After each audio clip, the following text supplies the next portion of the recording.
Hello and welcome back to the Guns and Glory show.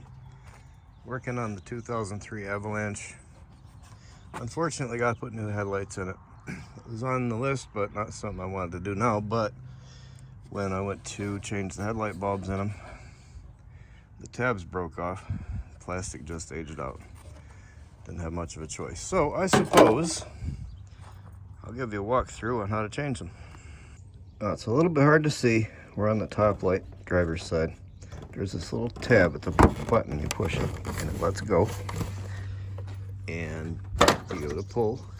And then inside there's a little hook. And it comes out like that. You turn the light. You go to pull. Turn the light. And give it a little pull. There's little tabs in there that would correspond with the inside of that lamp. The housing anyway. All right, let me turn this around, face the truck, and then bump the button. All right, so there's these little, it's not an Allen wrench, in the shape like turn it, pull it out. This one on the other side. And flip that around with the end of that. I know that was horrible, got in your way. And pull that up. And your lower headlight will come up. Now there's two plugs.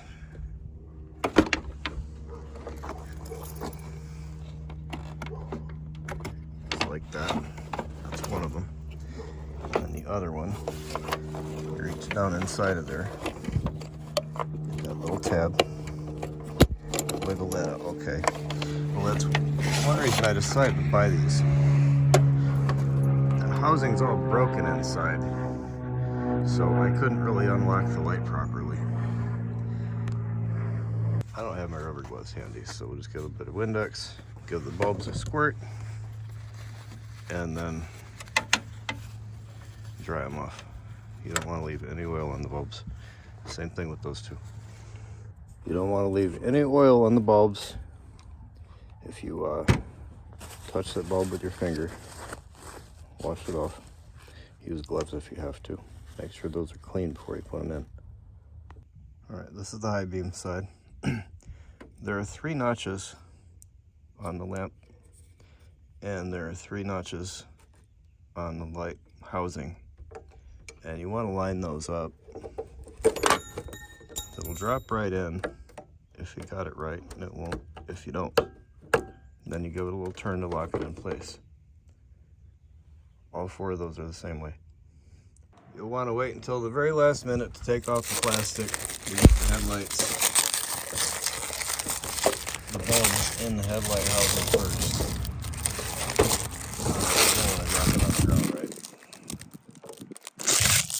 There you go. Anyway, this is your adjustment screw. You don't want to forget that. Slide that in there like that. And then you can reach down in there and plug those lamps back in. I need both hands. Okay, I put that retaining rod back in there without the headlight so you can see better how it works. So it goes through that hole. Like that. Now we just push the headlight in. Got the other ones in the way, hold on. Pull that up out of there. Push the headlight in. And then you're gonna wanna line that up. Which of course takes 2 hands, hold on. Once you get that pushed in, it's just a matter of putting that back in and giving it a lock. It's a 2-handed thing. Got them both in there. Now we'll go for the upper headlight. See if we can pull this off this way. Got 2 light bulbs to put in it. There's a little paper thing that they wisely stuck over the hole. Get that up out of there. Take that little guy, line it up, figure out which side it goes in, There's a push and a twist to lock it.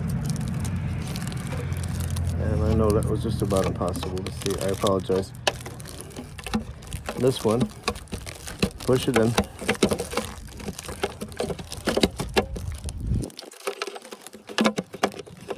Find out which way the tabs are going to let it drop in. Pain in the butt. And then turn it to give it a lock. Alright, that's it. The rest of that up off of there. You got this little fork that goes in that slot right there. And then on the other side of it, the reason that we did this project to begin with is because that tab was broken. That interlocks with that right there. So, stick that in there. And then make sure that's lined up. And push it, just push it, clicks right in. Done, that's it. Before and after, pretty happy with that. That's a big difference. Brand new lights and housings, I'll be able to see better at night. One more thing, I almost forgot. That adjustment screw right there. Located right there. A lot of people don't know about that, but if you turn that in or out, depending on the car, it's going to raise your headlight up or down. I'm sure you've seen vehicles coming at you at night where one of the lights were just pointing right at you. It's because of that adjustment screw hadn't been taken care of properly. If you adjust those, you'll see better at night. You want to point them at the ground about 35-40 feet in front of the vehicle. Take it down to a store with a nice big flat brick wall with a light color on it. Light white is best. And turn your headlights on. See where the beam goes. Then have somebody stand in front of one of them so that only that one shines, and see which one needs to be moved, or both, and adjust them accordingly. Stand in front of that one, and you can see where that one's going. Seriously, you'll see better at night. Try it. Yeah, that's better.